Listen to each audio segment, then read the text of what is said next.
أعوذ بالله من الشيطان الرجيم. بسم الله الرحمن الرحيم. ألف لام ميم.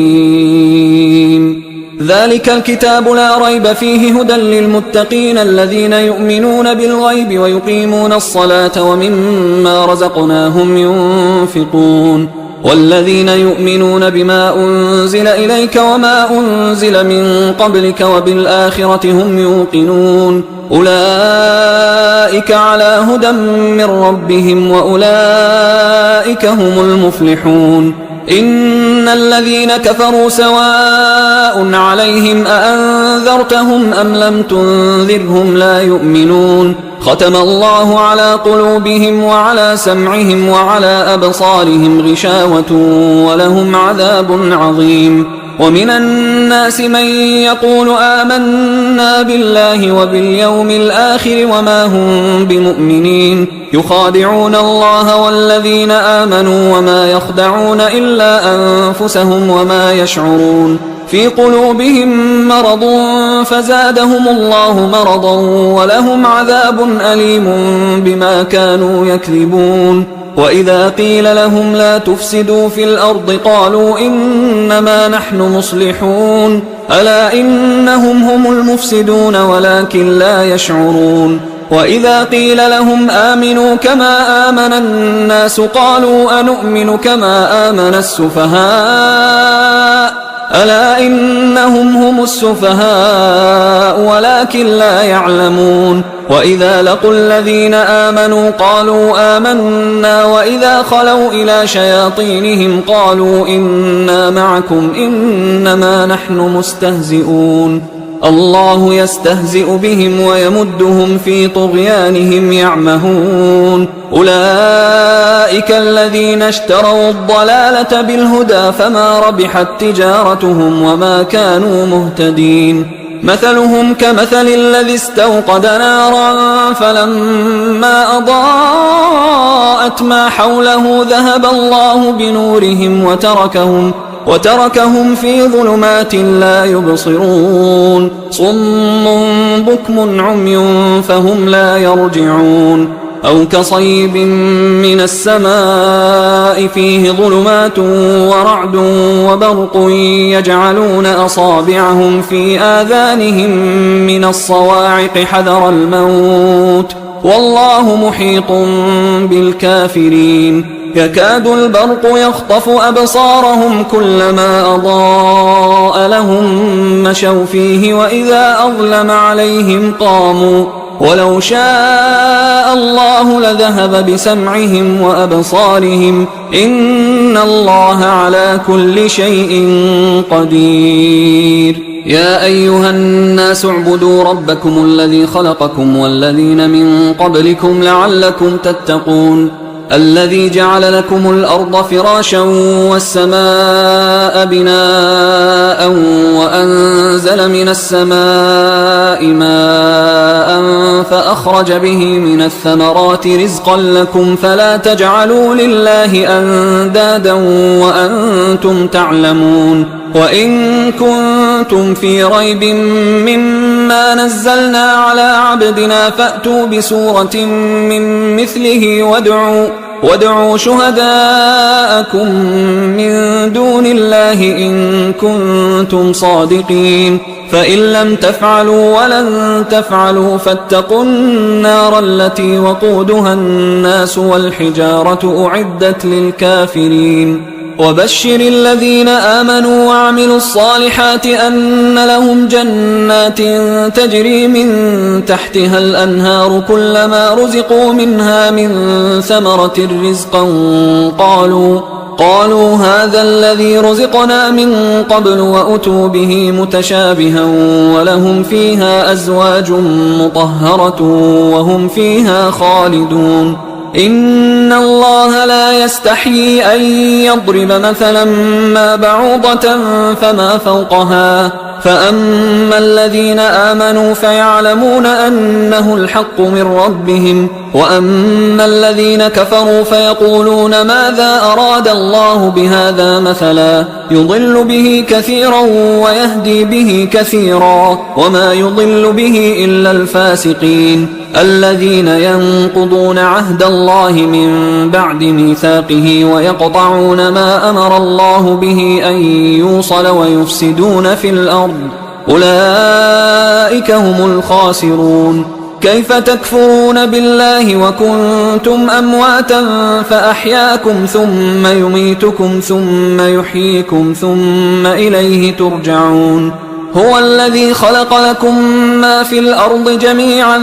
ثم استوى إلى السماء فسواهن 7 سماوات وهو بكل شيء عليم. وإذ قال ربك للملائكة إني جاعل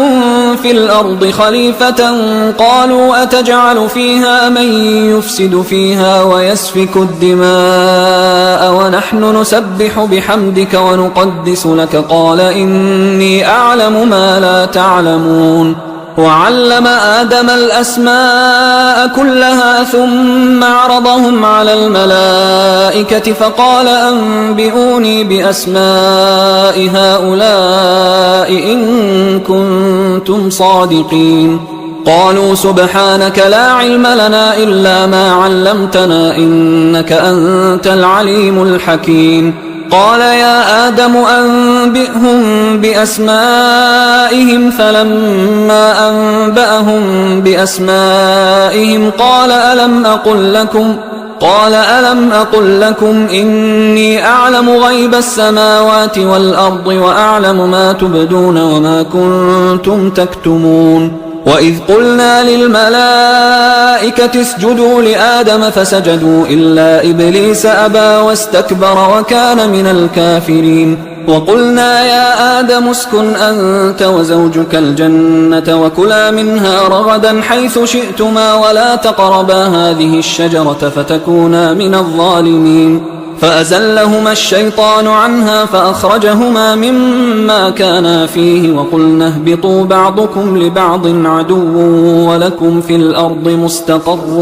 ومتاع إلى حين. فتلقى آدم من ربه كلمات فتاب عليه إنه هو التواب الرحيم. قلنا اهبطوا منها جميعا فإما يأتينكم مني هدى فمن تبع هداي فلا خوف عليهم ولا هم يحزنون. والذين كفروا وكذبوا بآياتنا أولئك أصحاب النار هم فيها خالدون. يا بني إسرائيل اذكروا نعمتي التي أنعمت عليكم وأوفوا بعهدي أوف بعهدكم وإياي فارهبون. وآمنوا بما أنزلت مصدقا لما معكم ولا تكونوا أول كافر به ولا تشتروا بآياتي ثمنا قليلا وإياي فاتقون. ولا تلبسوا الحق بالباطل وتكتموا الحق وأنتم تعلمون. وأقيموا الصلاة وآتوا الزكاة واركعوا مع الراكعين. أتأمرون الناس بالبر وتنسون أنفسكم وأنتم تتلون الكتاب أفلا تعقلون. واستعينوا بالصبر والصلاة وإنها لكبيرة إلا على الخاشعين الذين يظنون أنهم ملاقو ربهم وأنهم إليه راجعون. يا بني إسرائيل اذكروا نعمتي التي أنعمت عليكم وأني فضلتكم على العالمين. واتقوا يوما لا تجزي نفس عن نفس شيئا ولا يقبل منها شفاعة ولا يؤخذ منها عدل ولا هم ينصرون. وإذ نجيناكم من آل فرعون يسومونكم سوء العذاب يذبحون أبناءكم ويستحيون نساءكم وفي ذلكم بلاء من ربكم عظيم. وإذ فرقنا بكم البحر فأنجيناكم وأغرقنا آل فرعون وأنتم تنظرون. وإذ واعدنا موسى 40 ليلة ثم اتخذتم العجل من بعده وأنتم ظالمون. ثم عفونا عنكم من بعد ذلك لعلكم تشكرون وإذ آتينا موسى الكتاب والفرقان لعلكم تهتدون وإذ قال موسى لقومه يا قوم إنكم ظلمتم أنفسكم باتخاذكم العجل فتوبوا إلى بارئكم فاقتلوا أنفسكم ذلكم خير لكم عند بارئكم فتاب عليكم إنه هو التواب الرحيم وإذ قلتم يا موسى لن نؤمن لك حتى نرى الله جهرة فأخذتكم الصاعقة وأنتم تنظرون ثم بعثناكم من بعد موتكم لعلكم تشكرون وظللنا عليكم الغمام وأنزلنا عليكم المن والسلوى كلوا من طيبات ما رزقناكم وما ظلمونا ولكن كانوا أنفسهم يظلمون وإذ قلنا ادخلوا هذه القرية فكلوا منها حيث شئتم رغدا وادخلوا الباب سجدا وقولوا حطة نغفر لكم خطاياكم وسنزيد المحسنين فبدل الذين ظلموا قولا غير الذي قيل لهم فأنزلنا على الذين ظلموا رجزا من السماء بما كانوا يفسقون وإذ استسقى موسى لقومه فقلنا اضرب بعصاك الحجر فانفجرت منه 12 عينا قد علم كل أناس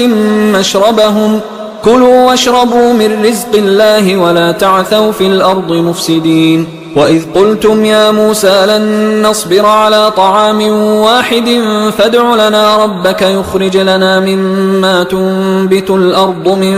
بقلها وقثائها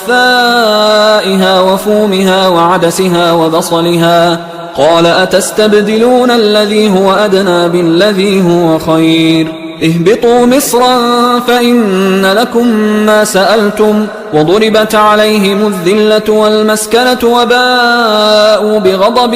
من الله ذلك بأنهم كانوا يكفرون بآيات الله ويقتلون النبيين بغير الحق ذلك بما عصوا وكانوا يعتدون إن الذين آمنوا والذين هادوا والنصارى والصابئين من آمن بالله واليوم الآخر وعمل صالحا فلهم أجرهم عند ربهم ولا خوف عليهم ولا هم يحزنون وإذ أخذنا ميثاقكم ورفعنا فوقكم الطور خذوا ما آتيناكم بقوة واذكروا ما فيه لعلكم تتقون ثم توليتم من بعد ذلك فلولا فضل الله عليكم ورحمته لكنتم من الخاسرين ولقد علمتم الذين اعتدوا منكم في السبت فقلنا لهم كونوا قردة خاسئين فجعلناها نكالا لما بين يديها وما خلفها وموعظة للمتقين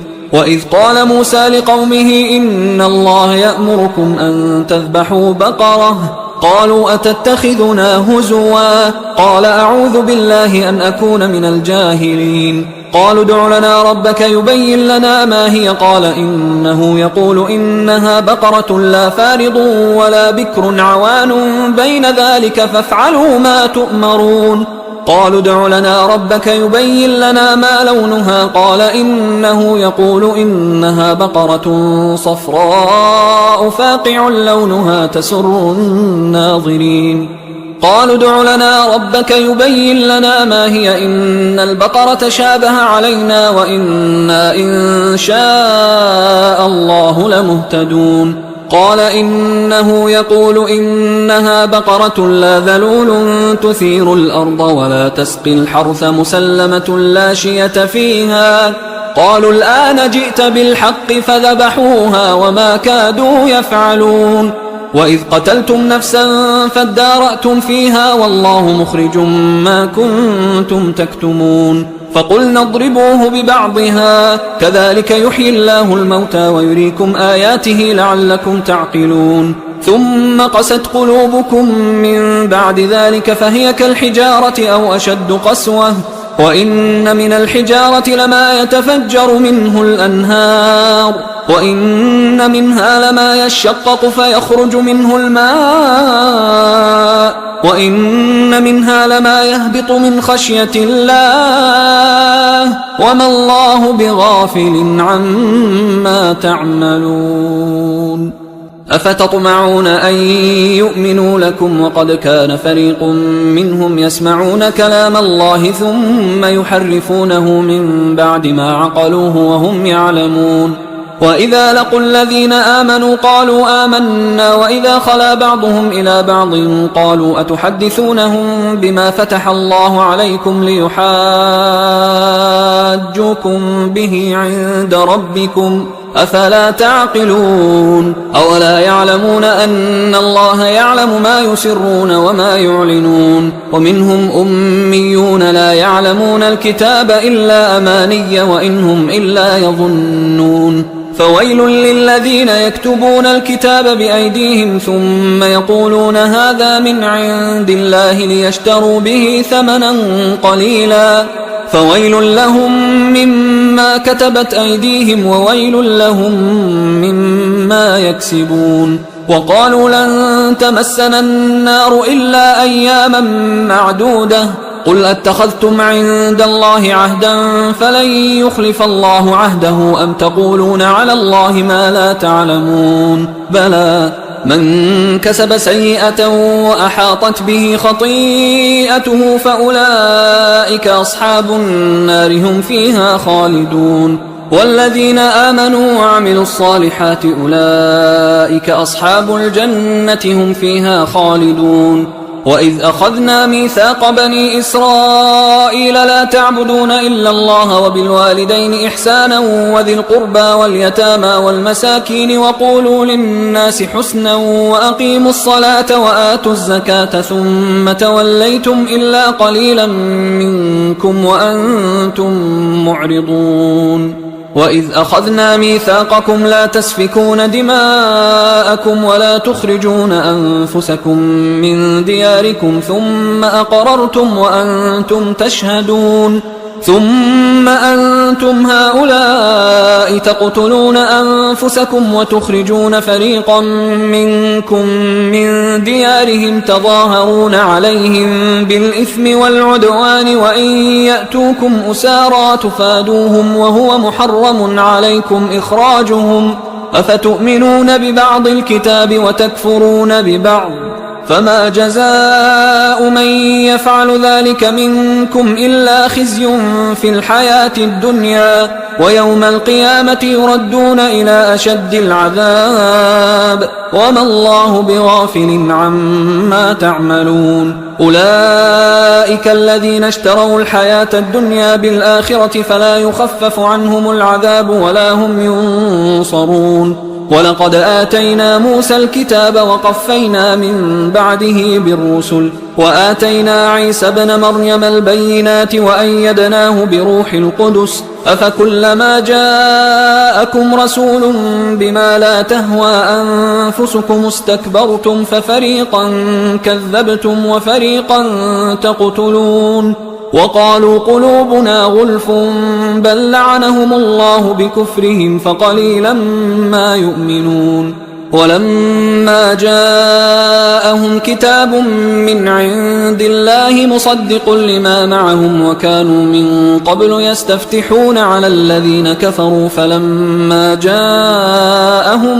ما عرفوا كفروا به فلعنة الله على الكافرين بئس ما اشتروا به أنفسهم أن يكفروا بما أنزل الله بغيا أن ينزل الله من فضله على من يشاء من عباده فباءوا بغضب على غضب وللكافرين عذاب مهين وإذا قيل لهم آمنوا بما أنزل الله قالوا نؤمن بما أنزل علينا ويكفرون بما وراءه وهو الحق مصدقا لما معهم قل فلم تقتلون أنبياء الله من قبل إن كنتم مؤمنين ولقد جاءكم موسى بالبينات ثم اتخذتم العجل من بعده وأنتم ظالمون وإذ أخذنا ميثاقكم ورفعنا فوقكم الطور خذوا ما آتيناكم بقوة واسمعوا قالوا سمعنا وعصينا وأشربوا في قلوبهم العجل بكفرهم قل بئس ما يأمركم به إيمانكم إن كنتم مؤمنين قل إن كانت لكم الدار الآخرة عند الله خالصة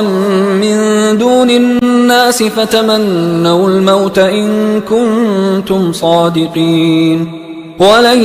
يتمنوه أبدا بما قدمت أيديهم والله عليم بالظالمين ولتجدنهم أحرص الناس على حياة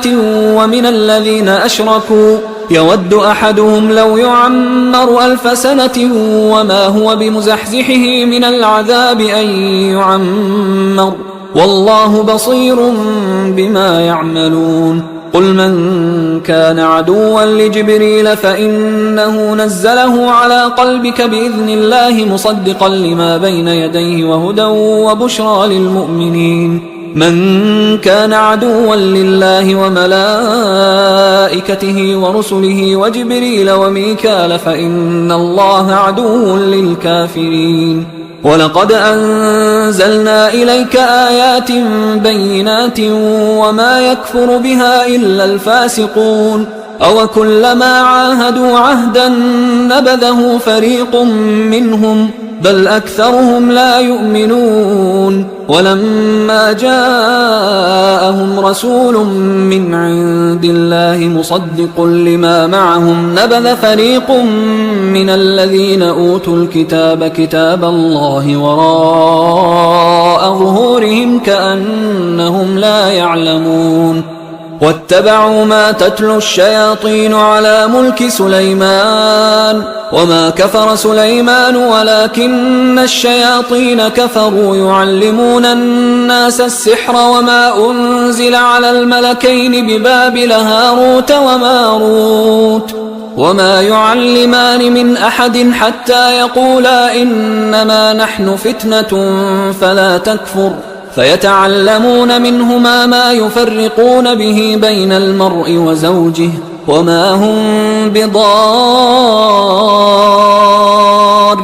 به من أحد إلا بإذن الله ويتعلمون ما يضرهم ولا ينفعهم ولقد علموا لمن اشتراه ما له في الآخرة من خلاق ولبئس ما شروا به أنفسهم لو كانوا يعلمون ولو أنهم آمنوا واتقوا لمثوبة من عند الله خير لو كانوا يعلمون يا أيها الذين آمنوا لا تقولوا راعنا وقولوا انظرنا واسمعوا وللكافرين عذاب أليم ما يود الذين كفروا من أهل الكتاب ولا المشركين أن ينزل عليكم من خير من ربكم والله يختص برحمته من يشاء والله ذو الفضل العظيم ما ننسخ من آية أو ننسها نأت بخير منها أو مثلها ألم تعلم أن الله على كل شيء قدير ألم تعلم أن الله له ملك السماوات والأرض وما لكم من دون الله من ولي ولا نصير أم تريدون أن تسألوا رسولكم كما سئل موسى من قبل ومن يتبدل الكفر بالإيمان فقد ضل سواء السبيل ود كثير من أهل الكتاب لو يردونكم من بعد إيمانكم كفارا حسدا من عند أنفسهم من بعد ما تبين لهم الحق فاعفوا واصفحوا حتى يأتي الله بأمره إن الله على كل شيء قدير وأقيموا الصلاة وآتوا الزكاة وما تقدموا لأنفسكم من خير تجدوه عند الله إن الله بما تعملون بصير وقالوا لن يدخل الجنة إلا من كان هودا أو نصارى تلك أمانيهم قل هاتوا برهانكم إن كنتم صادقين بلى من أسلم وجهه لله وهو محسن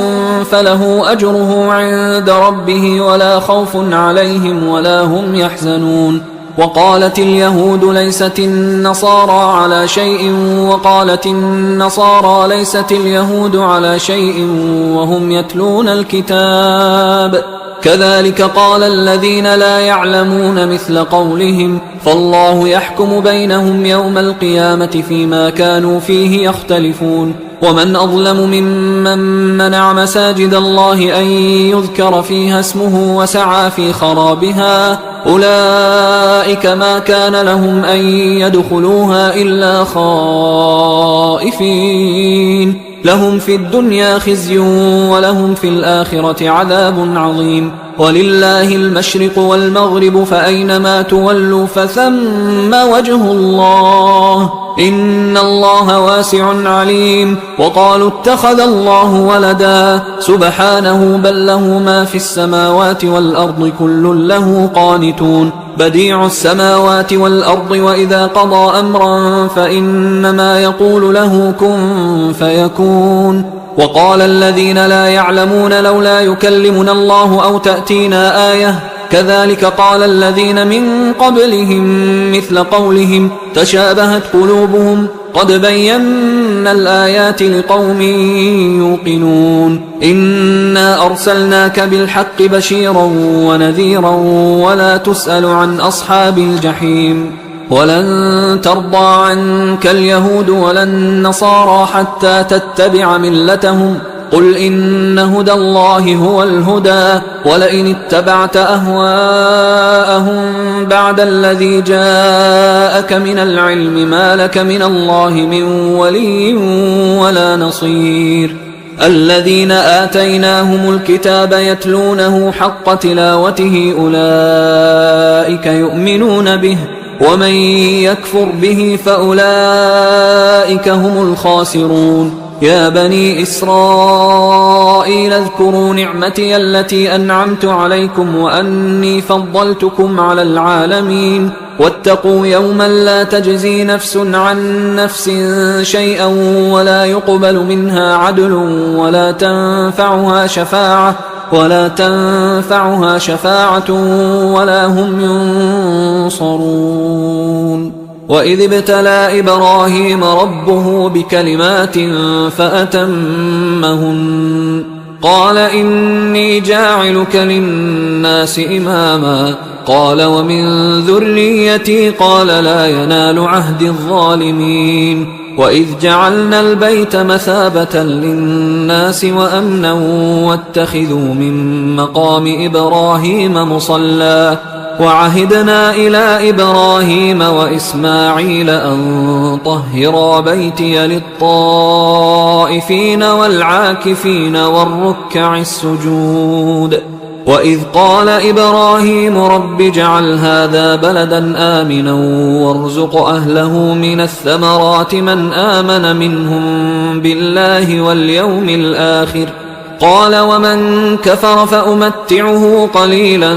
ثم أضطره إلى عذاب النار وبئس المصير وإذ يرفع إبراهيم القواعد من البيت وإسماعيل ربنا تقبل منا إنك أنت السميع العليم ربنا وجعلنا مسلمين لك ومن ذريتنا أمة مسلمة لك وأرنا مناسكنا وتب علينا إنك أنت التواب الرحيم ربنا وبعث فيهم رسولا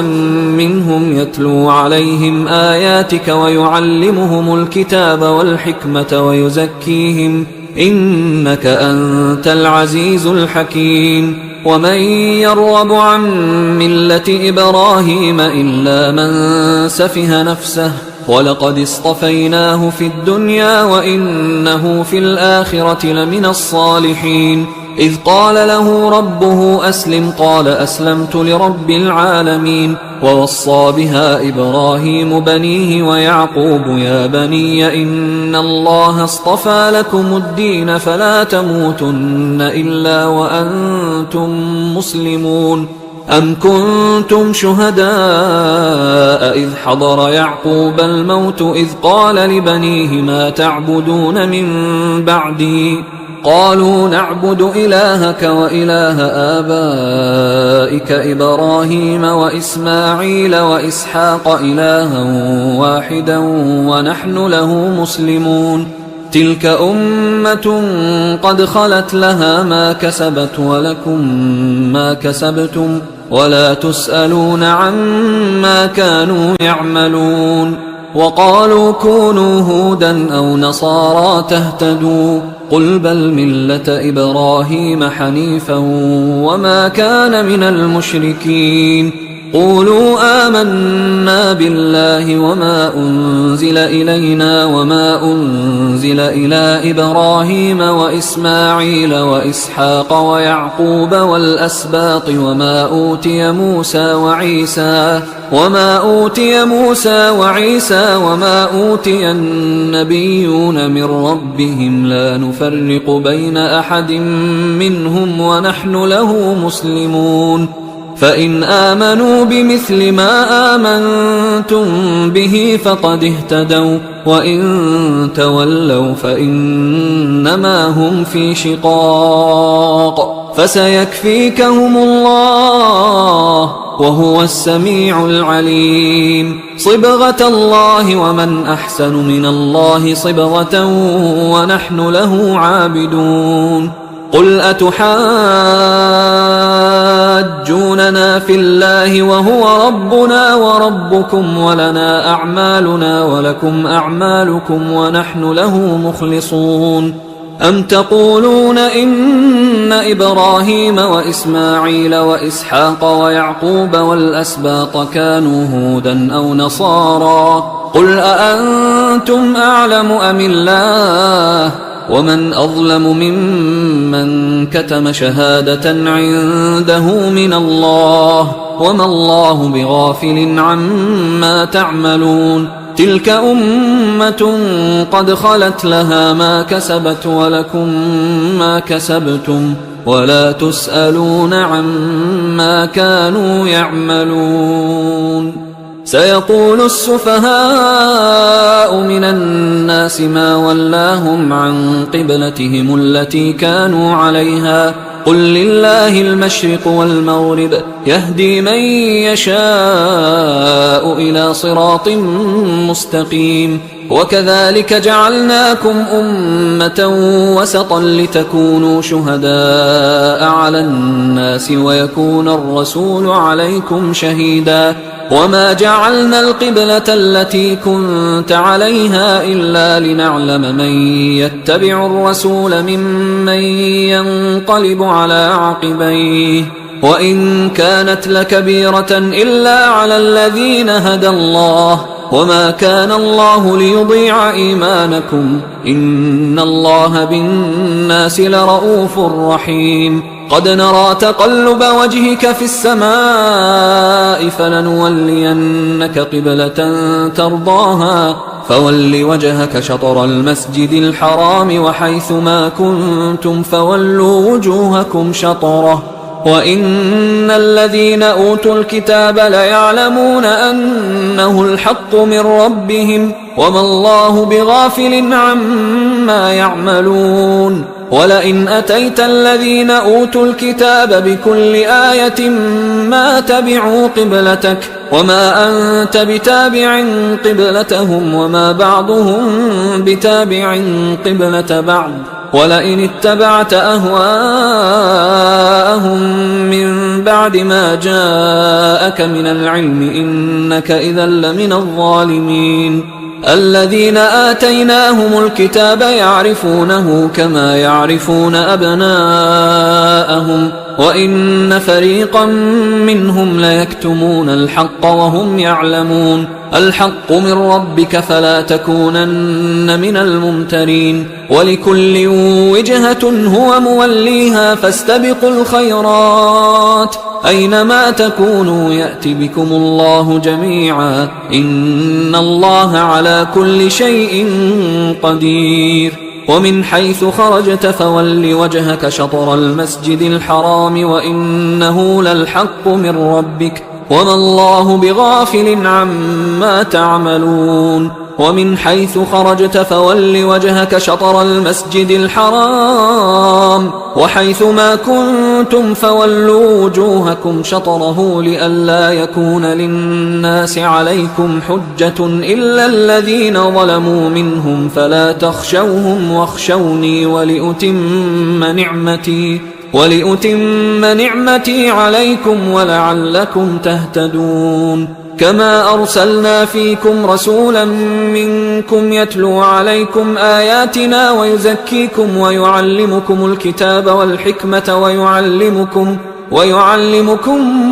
ما لم تكونوا تعلمون فاذكروني أذكركم واشكروا لي ولا تكفرون يا أيها الذين آمنوا استعينوا بالصبر والصلاة إن الله مع الصابرين ولا تقولوا لمن يقتل في سبيل الله أموات بل أحياء ولكن لا تشعرون ولنبلونكم بشيء من الخوف والجوع ونقص من الأموال والأنفس والثمرات وبشر الصابرين الذين إذا أصابتهم مصيبة قالوا إنا لله وإنا إليه راجعون أولئك عليهم صلوات من ربهم ورحمة وأولئك هم المهتدون إن الصفا والمروة من شعائر الله فمن حج البيت أو اعتمر فلا جناح عليه أن يطوف بهما ومن تطوع خيرا فإن الله شاكر عليم إن الذين يكتمون ما أنزلنا من البينات والهدى من بعد ما بيناه للناس في الكتاب أولئك يلعنهم الله ويلعنهم اللاعنون إلا الذين تابوا وأصلحوا وبينوا فأولئك أتوب عليهم وأنا التواب الرحيم إن الذين كفروا وماتوا وهم كفار أولئك عليهم لعنة الله والملائكة والناس أجمعين خالدين فيها لا يخفف عنهم العذاب ولا هم ينظرون وإلهكم إله واحد لا إله إلا هو الرحمن الرحيم إن في خلق السماوات والأرض واختلاف الليل والنهار والفلك التي تجري في البحر بما ينفع الناس وما أنزل الله من السماء من ماء فأحيا به الأرض بعد موتها وبث فيها من كل دابة وتصريف الرياح والسحاب المسخر بين السماء والأرض لآيات لقوم يعقلون ومن الناس من يتخذ من دون الله أندادا يحبونهم كحب الله والذين آمنوا أشد حبا لله ولو يرى الذين ظلموا إذ يرون العذاب أن القوة لله جميعا وأن الله شديد العذاب إذ تبرأ الذين اتبعوا من الذين اتبعوا ورأوا العذاب وتقطعت بهم الأسباب وقال الذين اتبعوا لو أن لنا كرة فنتبرأ منهم كما تبرؤوا منا كذلك يريهم الله أعمالهم حسرات عليهم وما هم بخارجين من النار. يا أيها الناس كلوا مما في الأرض حلالا طيبا ولا تتبعوا خطوات الشيطان إنه لكم عدو مبين. إنما يأمركم بالسوء والفحشاء وأن تقولوا على الله ما لا تعلمون. وإذا قيل لهم اتبعوا ما أنزل الله قالوا بل نتبع ما ألفينا عليه آباءنا أولو كان آباؤهم لا يعقلون شيئا ولا يهتدون. ومثل الذين كفروا كمثل الذي ينعق بما لا يسمع إلا دعاء ونداء صم بكم عمي فهم لا يعقلون. يا أيها الذين آمنوا كلوا من طيبات ما رزقناكم واشكروا لله إن كنتم إياه تعبدون. إنما حرم عليكم الميتة والدم ولحم الخنزير وما أهل به لغير الله فمن اضطر غير باغ ولا عاد فلا إثم عليه إن الله غفور رحيم. إن الذين يكتمون ما أنزل الله من الكتاب ويشترون به ثمنا قليلا أولئك ما يأكلون في بطونهم إلا النار ولا يكلمهم الله يوم القيامة ولا يزكيهم ولهم عذاب أليم. أولئك الذين اشتروا الضلالة بالهدى والعذاب بالمغفرة فما أصبرهم على النار ذلك بأن الله نزل الكتاب بالحق وإن الذين اختلفوا في الكتاب لفي شقاق بعيد. ليس البر أن تولوا وجوهكم قبل المشرق والمغرب ولكن البر من آمن بالله واليوم الآخر والملائكة والكتاب والنبيين وآتى المال على حبه ذوي القربى واليتامى والمساكين وابن السبيل والسائلين وفي الرقاب وأقام الصلاة وآتى الزكاة والموفون بعهدهم إذا عاهدوا والصابرين في البأساء والضراء وحين البأس أولئك الذين صدقوا وأولئك هم المتقون. يا أيها الذين آمنوا كتب عليكم القصاص في القتلى الحر بالحر والعبد بالعبد والأنثى بالأنثى فمن عفي له من أخيه شيء فاتباع بالمعروف وأداء إليه بإحسان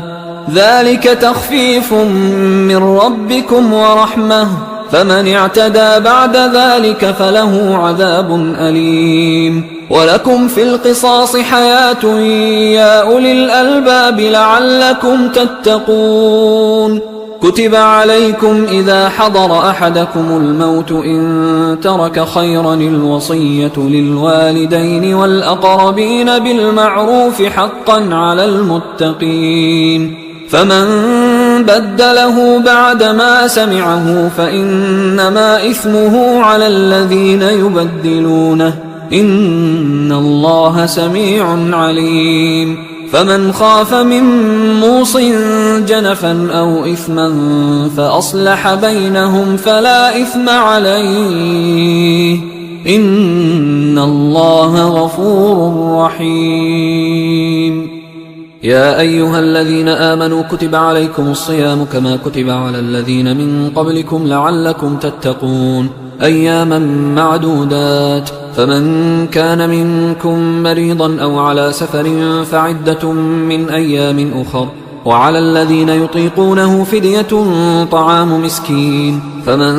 تطوع خيرا فهو خير له وأن تصوموا خير لكم إن كنتم تعلمون شهر رمضان الذي أنزل فيه القرآن هدى للناس وبينات من الهدى والفرقان فمن شهد منكم الشهر فليصمه ومن كان مريضا أو على سفر فعدة من أيام أخر يريد الله بكم اليسر ولا يريد بكم العسر ولتكملوا العدة ولتكبروا الله على ما هداكم ولعلكم تشكرون وإذا سألك عبادي عني فإني قريب أجيب دعوة الداعي إذا دعان فليستجيبوا لي وليؤمنوا بي لعلهم يرشدون أحل لكم ليلة الصيام الرفث إلى نسائكم هن لباس لكم وأنتم لباس لهن علم الله أنكم كنتم تختانون أنفسكم فتاب عليكم وعفى عنكم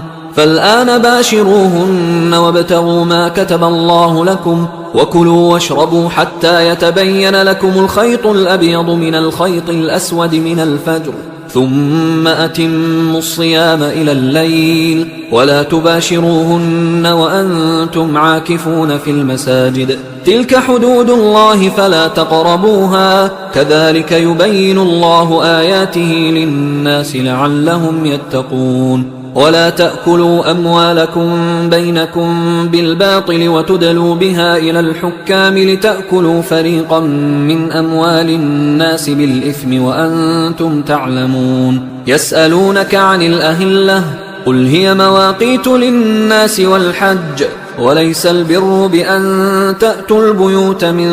ظهورها ولكن البر من اتقى وأتوا البيوت من أبوابها واتقوا الله لعلكم تفلحون وقاتلوا في سبيل الله الذين يقاتلونكم ولا تعتدوا إن الله لا يحب المعتدين وقتلوهم حيث ثقفتموهم وأخرجوهم من حيث أخرجوكم والفتنة أشد من القتل ولا تقاتلوهم عند المسجد الحرام حتى يقاتلوكم فيه فإن قاتلوكم فاقتلوهم كذلك جزاء الكافرين فإن انتهوا فإن الله غفور رحيم وقاتلوهم حتى لا تكون فتنة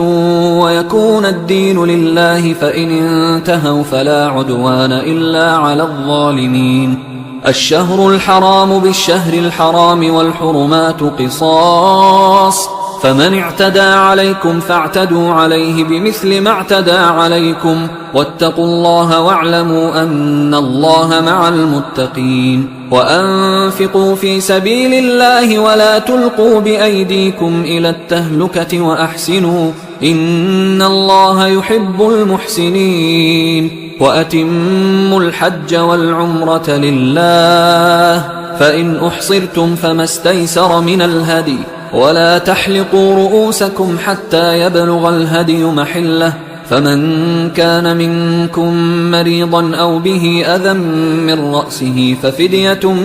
من صيام أو صدقة أو نسك فإذا أمنتم فمن تمتع بالعمرة إلى الحج فما استيسر من الهدي فمن لم يجد فصيام 3 أيام في الحج و7 إذا رجعتم تلك 10 كاملة ذلك لمن لم يكن أهله حاضر المسجد الحرام واتقوا الله واعلموا أن الله شديد العقاب الحج أشهر معلومات فمن فرض فيهن الحج فلا رفث ولا فسوق ولا جدال في الحج وما تفعلوا من خير يعلمه الله وتزودوا فإن خير الزاد التقوى واتقون يا أولي الألباب ليس عليكم جناح أن تبتغوا فضلا من ربكم فإذا أفضتم من عرفات فاذكروا الله عند المشعر الحرام واذكروه كما هداكم وإن كنتم من قبله لمن الضالين ثم أفيضوا من حيث أفاض الناس واستغفروا الله إن الله غفور رحيم فإذا قضيتم مناسككم فاذكروا الله كذكركم آباءكم أو أشد ذكرا فمن الناس من يقول ربنا آتنا في الدنيا وما له في الآخرة من خلاق ومنهم من يقول ربنا آتنا في الدنيا حسنة وفي الآخرة حسنة وقنا عذاب النار أولئك لهم نصيب مما كسبوا والله سريع الحساب واذكروا الله في أيام معدودات فمن تعجل في يومين فلا إثم عليه ومن تأخر فلا إثم عليه لمن اتقى واتقوا الله واعلموا أنكم إليه تحشرون ومن الناس من يعجبك قوله في الحياة الدنيا ويشهد الله على ما في قلبه وهو ألد الخصام وإذا تولى سعى في الأرض ليفسد فيها ويهلك الحرث والنسل والله لا يحب الفساد وإذا قيل له اتق الله أخذته العزة بالإثم فحسبه جهنم ولبئس المهاد ومن الناس من يشري نفسه ابتغاء مرضات الله والله رؤوف بالعباد يا أيها الذين آمنوا ادخلوا في السلم كافة ولا تتبعوا خطوات الشيطان إنه لكم عدو مبين فإن زللتم من بعد ما جاءتكم البينات فاعلموا أن الله عزيز حكيم هل ينظرون إلا أن يأتيهم الله في ظلل من الغمام والملائكة وقضي الأمر وإلى الله ترجع الأمور سل بني إسرائيل كم آتيناهم من آية بينة ومن يبدل نعمة الله من بعد ما جاءته فإن الله شديد العقاب زين للذين كفروا الحياة الدنيا ويسخرون من الذين آمنوا والذين اتقوا فوقهم يوم القيامة والله يرزق من يشاء بغير حساب كان الناس أمة واحدة فبعث الله النبيين مبشرين ومنذرين وأنزل معهم الكتاب بالحق ليحكم بين الناس فيما اختلفوا فيه وما اختلف فيه إلا الذين أوتوه من بعد ما جاءتهم البينات بغيا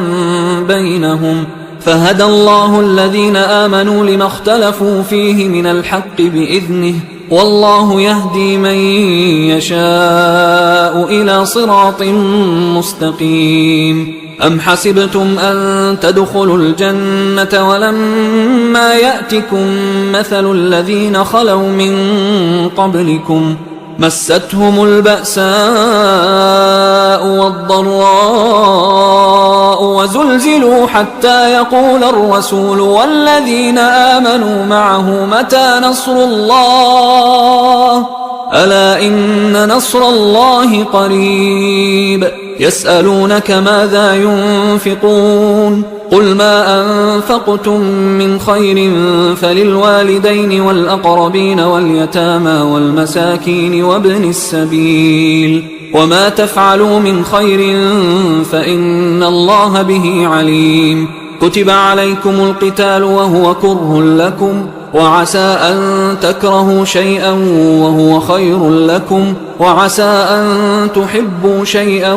وهو شر لكم، والله يعلم وأنتم لا تعلمون. يسألونك عن الشهر الحرام قتال فيه، قل قتال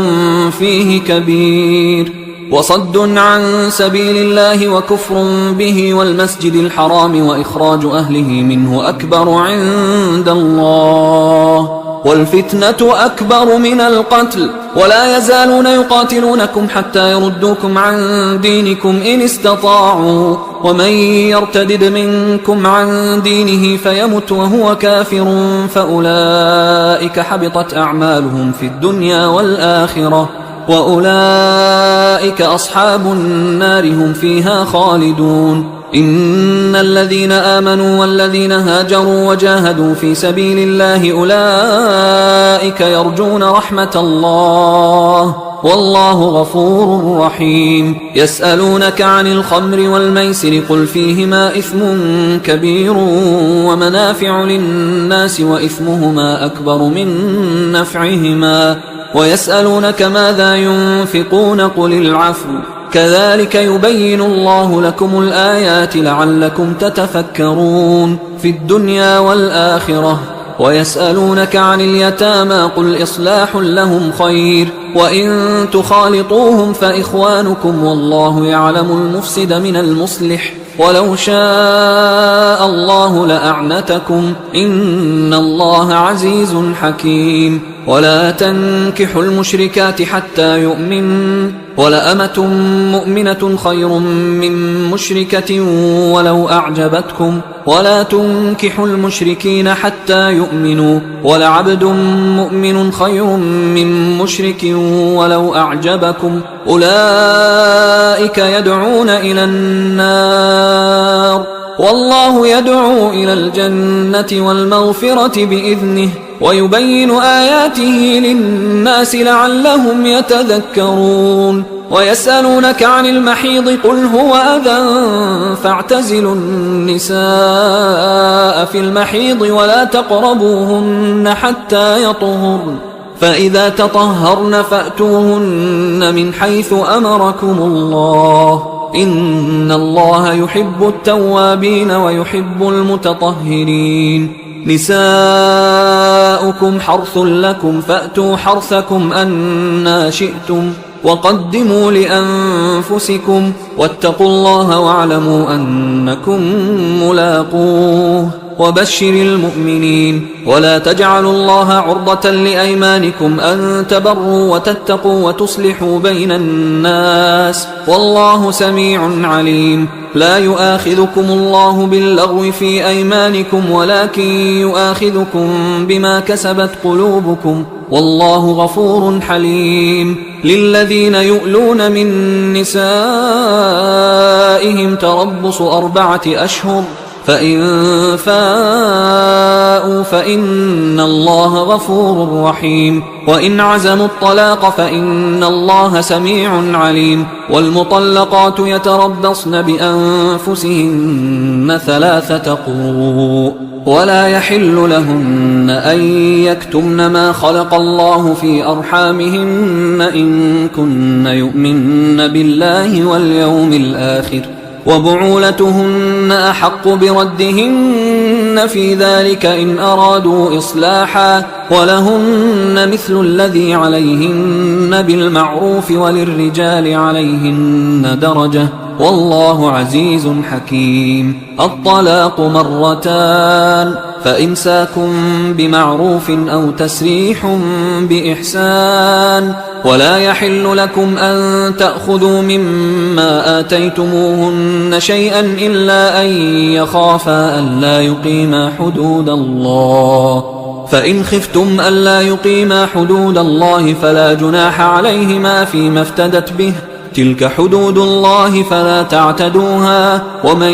يتعد حدود الله فأولئك هم الظالمون. فإن طلقها فلا تحل له من بعد حتى تنكح زوجا غيره، فإن طلقها فلا جناح عليهما أن يتراجعا إن ظنا أن يقيما حدود الله، وتلك حدود الله يبينها لقوم يعلمون. وإذا طلقتم النساء فبلغن أجلهن فأمسكوهن بمعروف أو سرحوهن بمعروف، ولا تمسكوهن ضرارا لتعتدوا، ومن يفعل ذلك فقد ظلم نفسه. ولا تتخذوا آيات الله هزوا، واذكروا نعمة الله عليكم وما أنزل عليكم من الكتاب والحكمة يعظكم به، واتقوا الله واعلموا أن الله بكل شيء عليم. وإذا طلقتم النساء فبلغن أجلهن فلا تعضلوهن أن ينكحن أزواجهن إذا تراضوا بينهم بالمعروف، ذلك يوعظ به من كان منكم يؤمن بالله واليوم الآخر، ذلكم أزكى لكم وأطهر، والله يعلم وأنتم لا تعلمون. والوالدات يرضعن أولادهن حولين كاملين لمن أراد أن يتم الرضاعة، وعلى المولود له رزقهن وكسوتهن بالمعروف، لا تكلف نفس إلا وسعها، لا تضار والدة بولدها ولا مولود له بولده، وعلى الوارث مثل ذلك، فإن أرادا فصالا عن تراض منهما وتشاور فلا جناح عليهما. وإن أردتم أن تسترضعوا أولادكم فلا جناح عليكم إذا سلمتم ما آتيتم بالمعروف، واتقوا الله واعلموا أن الله بما تعملون بصير. والذين يتوفون منكم ويذرون أزواجا يتربصن بأنفسهن 4 أشهر وعشرا، فإذا بلغن أجلهن فلا جناح عليكم فيما فعلن في أنفسهن بالمعروف، والله بما تعملون خبير. ولا جناح عليكم فيما عرضتم به من خطبة النساء أو أكننتم في أنفسكم، علم الله أنكم ستذكرونهن ولكن لا تواعدوهن سرا إلا أن تقولوا قولا معروفا، ولا تعزموا عقدة النكاح حتى يبلغ الكتاب أجله، واعلموا أن الله يعلم ما في أنفسكم فاحذروه، واعلموا أن الله غفور حليم. لا جناح عليكم إن طلقتم النساء ما لم تمسوهن أو تفرضوا لهن فريضة، ومتعوهن على الموسع قدره وعلى المقتر قدره متاعا بالمعروف حقا على المحسنين. وإن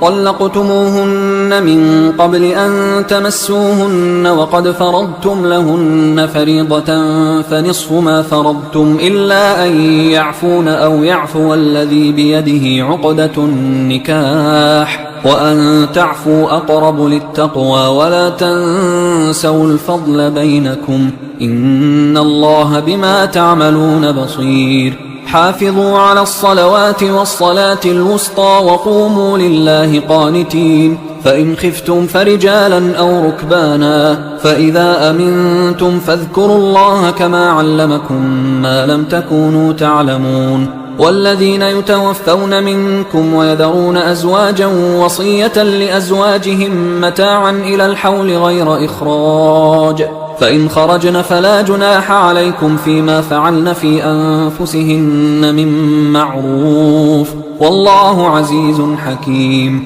وللمطلقات متاع بالمعروف حقا على المتقين، كذلك يبين الله لكم آياته لعلكم تعقلون. ألم تر إلى الذين خرجوا من ديارهم وهم ألوف حذر الموت فقال لهم الله موتوا ثم أحياهم، إن الله لذو فضل على الناس ولكن أكثر الناس لا يشكرون. وقاتلوا في سبيل الله واعلموا أن الله سميع عليم. من ذا الذي يقرض الله قرضا حسنا فيضاعفه له أضعافا كثيرة والله يقبض ويبسط وإليه ترجعون. ألم تر إلى الملأ من بني إسرائيل من بعد موسى إذ قالوا لنبي له مبعث لنا ملكا نقاتل في سبيل الله قال هل عسيتم إن كتب عليكم القتال ألا تقاتلوا قالوا وما لنا ألا نقاتل في سبيل الله وقد أخرجنا من ديارنا وأبنائنا فلما كتب عليهم القتال تولوا إلا قليلا منهم والله عليم بالظالمين. وقال لهم نبيهم إن الله قد بعث لكم طالوت ملكا قالوا أنى يكون له الملك علينا ونحن أحق بالملك منه ولم يؤت سعة من المال قال إن الله اصطفاه عليكم وزاده بسطة في العلم والجسم والله يؤتي ملكه من يشاء والله واسع عليم. وقال لهم نبيهم إن آية ملكه أن يأتيكم التابوت فيه سكينة من ربكم وبقية مما ترك آل موسى وآل هارون تحمله الملائكة إن في ذلك لآية لكم إن كنتم مؤمنين. فلما فصل طالوت بالجنود قال إن الله مبتليكم بنهر فمن شرب منه فليس مني ومن لم يطعمه فإنه مني إلا من اغترف غرفة بيده فشربوا منه إلا قليلا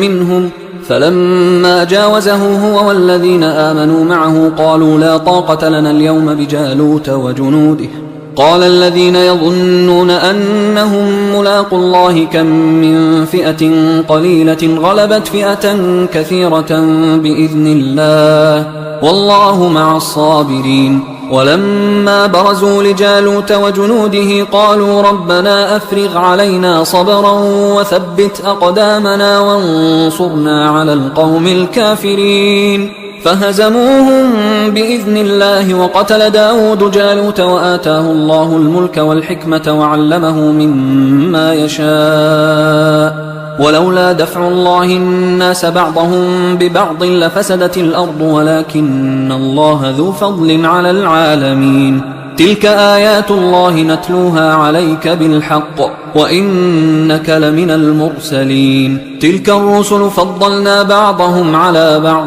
منهم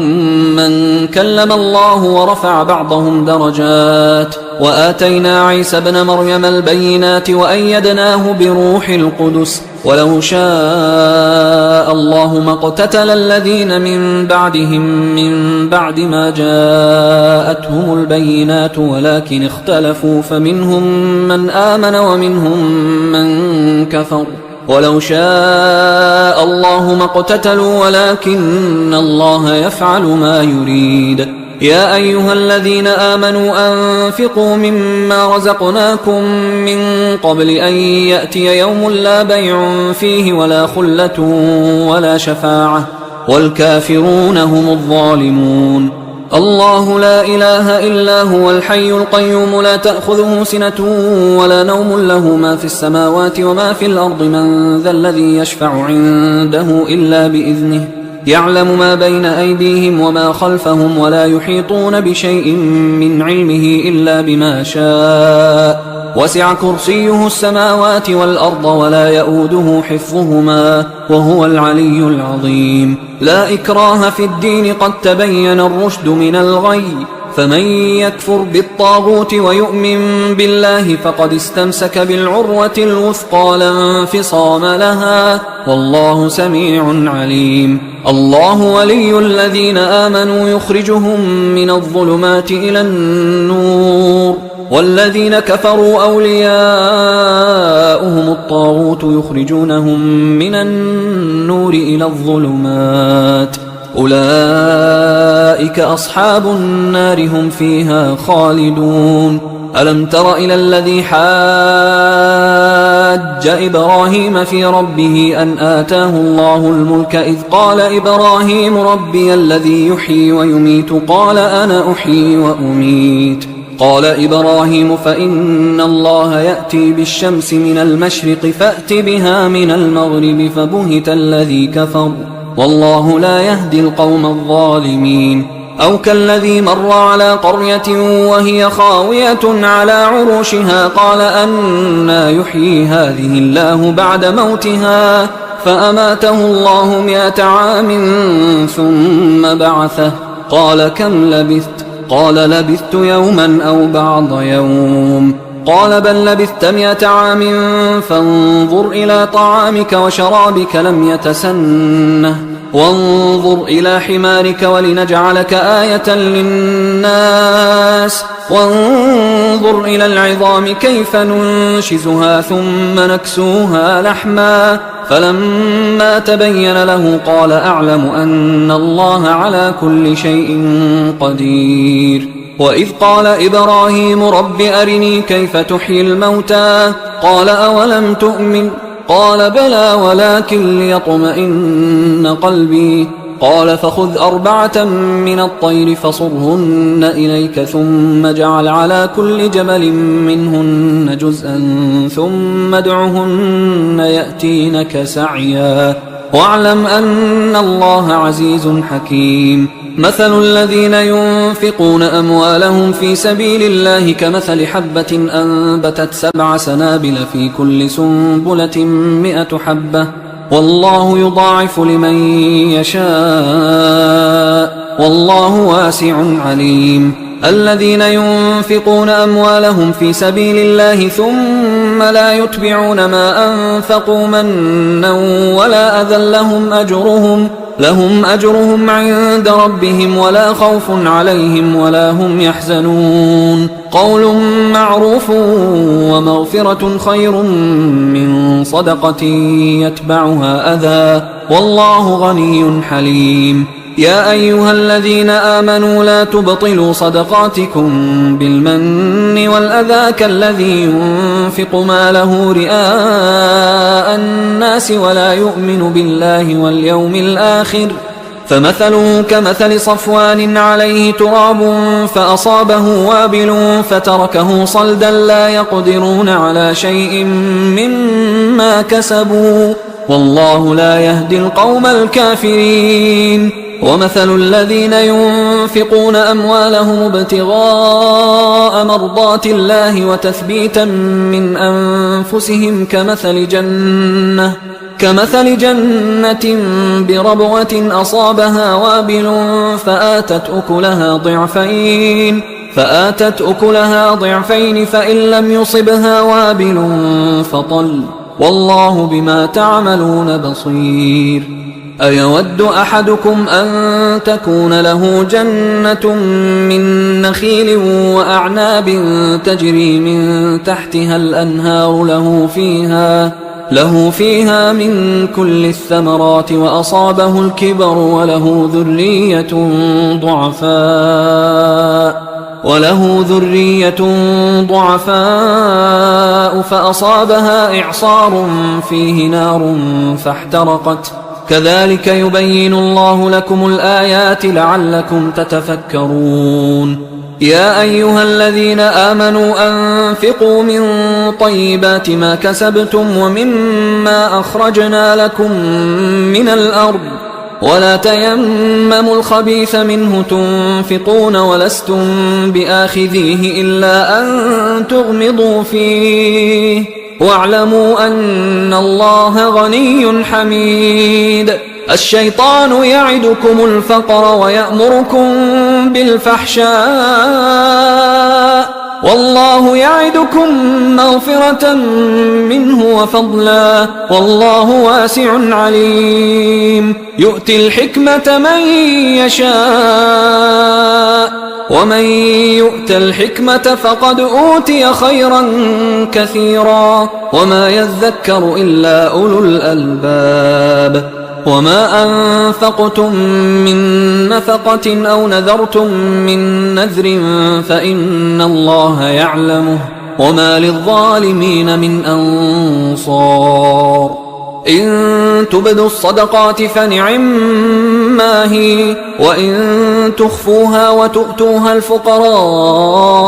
فهو خير لكم ويكفر عنكم من سيئاتكم والله بما تعملون خبير. ليس عليك هداهم ولكن الله يهدي من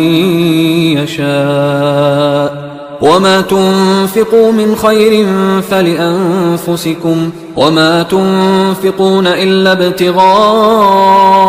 وجه الله وما تنفقوا من خير يوفى إليكم وأنتم لا تظلمون. للفقراء الذين أحصروا في سبيل الله لا يستطيعون ضربا في الأرض يحسبهم الجاهل أغنياء من التعفف تعرفهم بسيماهم لا يسألون الناس إلحافا. وما تنفقوا من خير فإن الله به عليم. الذين ينفقون أموالهم بالليل والنهار سرا وعلانية فلهم أجرهم عند ربهم ولا خوف عليهم ولا هم يحزنون. الذين يأكلون الربا لا يقومون إلا كما يقوم الذي يتخبطه الشيطان من المس، ذلك بأنهم قالوا إنما البيع مثل الربا وأحل الله البيع وحرم الربا. فمن جاءه موعظة من ربه فانتهى فله ما سلف وأمره إلى الله ومن عاد فأولئك أصحاب النار هم فيها خالدون. يمحق الله الربا ويربي الصدقات والله لا يحب كل كفار أثيم. إن الذين آمنوا وعملوا الصالحات وأقاموا الصلاة وآتوا الزكاة لهم أجرهم عند ربهم ولا خوف عليهم ولا هم يحزنون. يا أيها الذين آمنوا اتقوا الله وذروا ما بقي من الربا إن كنتم مؤمنين، فإن لم تفعلوا فأذنوا بحرب من الله ورسوله، وإن تبتم فلكم رؤوس أموالكم لا تظلمون ولا تظلمون. وإن كان ذو عسرة فنظرة إلى ميسرة وأن تصدقوا خير لكم إن كنتم تعلمون. واتقوا يوما ترجعون فيه إلى الله ثم توفى كل نفس ما كسبت وهم لا يظلمون. يا أيها الذين آمنوا إذا تداينتم بدين إلى أجل مسمى فاكتبوه وليكتب بينكم كاتب بالعدل ولا يأب كاتب أن يكتب كما علمه الله، فليكتب وليملل الذي عليه الحق وليتق الله ربه ولا يبخس منه شيئا، فإن كان الذي عليه الحق سفيها أو ضعيفا أو لا يستطيع أن يمله فليملل وليه بالعدل واستشهدوا شهيدين من رجالكم، فإن لم يكونا رجلين فرجل وامرأتان ممن ترضون من الشهداء أن تضل إحداهما فتذكر إحداهما الأخرى، ولا يأبى الشهداء إذا ما دعوا، ولا تسأموا أن تكتبوه صغيرا أو كبيرا إلى أجله، ذلكم أقسط عند الله وأقوم للشهادة وأدنى أن لا ترتابوا إلا أن تكون تجارة حاضرة تديرونها بينكم فليس عليكم جناح ألا تكتبوها، وأشهدوا إذا تبايعتم ولا يضار كاتب ولا شهيد، وإن تفعلوا فإنه فسوق بكم، واتقوا الله ويعلمكم الله والله بكل شيء عليم. وإن كنتم على سفر ولم تجدوا كاتبا فرهان مقبوضة، فإن أمن بعضكم بعضا فليؤدي الذي اؤتمن أمانته وليتق الله ربه ولا تكتموا الشهادة ومن يكتمها فإنه آثم